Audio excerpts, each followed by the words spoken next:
আসসালামু আলাইকুম, welcome to BD study apps. Hello প্রিয় শিক্ষার্থী, তো তোমরা যারা ডিগ্রি তৃতীয় বর্ষে রয়েছে এবং বিবিএ শাখায় রয়েছে, আজকে ভিডিওটি তোমাদের জন্য। তো আজকে আমরা করব দ্বিতীয় অধ্যায় থেকে, অর্থাৎ তড়িৎ প্রবাহ বিবরণী থেকে খ বিভাগের আরও একটি অঙ্ক। সেটা হচ্ছে আমরা 4 নম্বর অঙ্কটি আজকে করব। তো আমি ইতিপূর্বে তোমাদের এখান থেকে আরও 3টি অঙ্ক করে ফেলছি। তো আজকে আমরা 4 নম্বর অঙ্কটা করব। তো প্রথম থেকে শেষ পর্যন্ত দেখো, তো আশা করি এই বিষয় নিয়ে আর কোনো সমস্যা থাকবে না। তুষার কোম্পানি রিপোর্টেড নেট ইনকাম টাকা 1,50,000 ডিউরিং 2015 সালে।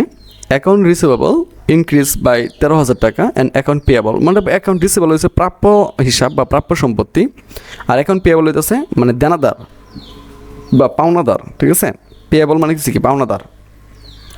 এটা হয়েছিল 9,500 টাকা। ডিপ্রিসিয়েশন এক্সপেন্স টাকা হইতেছে তোমার 40,000 টাকা। তো এখানে ডিপ্রিসিয়েশন শব্দের অর্থ হইতেছে অপচয়, তোমরা সকলেই জানো। তো আমাদেরকে যেটা বলা হইতেছে সেটা হচ্ছে অপারেটিং অ্যাক্টিভিটিস।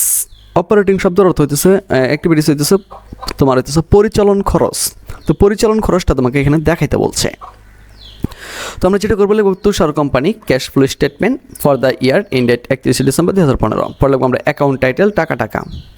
তো দেখো, cash flow from operating activities. তো অপারেটিং অ্যাক্টিভিটিসে কী কী যায় সেটা তোমাদেরকে আমি দেখিয়ে দিচ্ছি। দেখো, প্রথমে নেট ইনকামটা চলে আসবে আমার 1,51,000 টাকা। স্যার এটা কোনটা? এটা হচ্ছে এই যে এটা, ঠিক আছে। তো এরপরে আমাকে যেটা করতে হবে সেটা হইতেছে, দেখো অ্যাকাউন্ট রিসিভেবল ইনক্রিজ, যেটা বৃদ্ধি পাইছিল 13,000 টাকা। ঠিক আছে, মানে আমার দেনাদার, মানে তো আমার যে দেনাদার রয়েছে সেটা কিন্তু এখন আমার বাকি রয়েছে, জন্য কিন্তু আমি টাকাটা ব্র্যাকেটে আটকে রাখছি। পরে অ্যাকাউন্ট পেয়েবল ইনক্রিজ, পাওনাদার বৃদ্ধি পেয়েছে 9,500 টাকা। বা ডিপ্রিসিয়েশন এক্সপেন্স এটা হচ্ছে 40,000 টাকা। তো আমরা যেটা করবো এটা তিনটা যোগ করবো। যোগ করার পরে আমরা 13,000 টাকাটা বাদ দিয়ে দিব। বাদ দেওয়ার পরে আমার কাছে থাকবে হইতেছে 1,91,500 টাকা। ঠিক আছে, জাস্ট আমি নিচে বর্তীতে নিয়ে আমি হিসাবটা ক্লোজ করে দেবো, তাহলে কিন্তু আমার অঙ্কটা হয়ে যাবে। তো এই অঙ্কগুলো তোমাদেরকে অবশ্যই ভালো করে দেখতে হবে, কারণ এখান থেকে কিন্তু হুবহু কমন পড়ে।